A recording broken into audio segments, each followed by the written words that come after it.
Yet here we have a president cavalierly taking us to war. He seems to have had a lot of time to talk to people.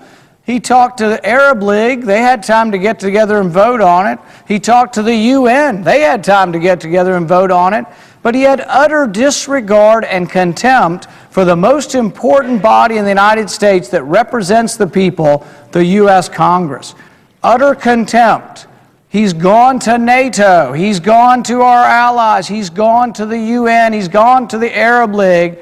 But he has not had one single minute of debate in Congress. I think this is an incredibly important debate. When we talk about sending our young men and women into harm's way, into another war, the fact that we would have a president send us to war without any debate. Your people's representatives have had absolutely no debate, and we are now involved in a third war. The language of my resolution is not unfamiliar to many. The language of this resolution are the President's words. In 2007, Barack Obama said, "The President does not have power under the Constitution to unilaterally authorize a military attack in a situation that does not involve stopping an actual or imminent threat to the nation." This was very, very clear what the President said, and I agree with what candidate Barack Obama said. We should not go to war without congressional authority. These are the checks and balances that give you a say, that give the people of America a say through their representatives. This allows us to say when we go to war through our Congress, not through one individual, but through 535 individuals that you elect. I think the decision to go to war is such an important one that we shouldn't leave it up to one person. Our founding fathers agreed with this. In the 1970s, after Vietnam, we voted on something called the War Powers Act.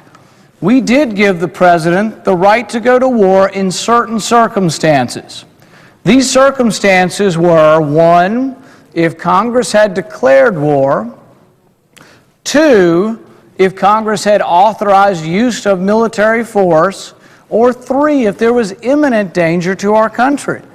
I think all of us recognize that. If we were in imminent danger of attack, we would allow the President some latitude, but we would expect very quickly for him to come to Congress and ask for permission. In this instance, even the Secretary of Defense has said that Libya is not in our national interest. There is no threat to our national security, and yet we are now involved in a third war. We've already spent $600 million in the first 3 days of this war. There has been no constitutional authority given to the President to be committing troops to this war. This is such an important constitutional principle that while I'm new here in the Senate, I am appalled that the Senate has abdicated their responsibility. The Senate has chosen not to act and to allow this power to gravitate to the President. I think that the precedent for allowing a president to continue to act or to initiate war without congressional review, without congressional votes, without the representatives of the people having any say, is a real problem.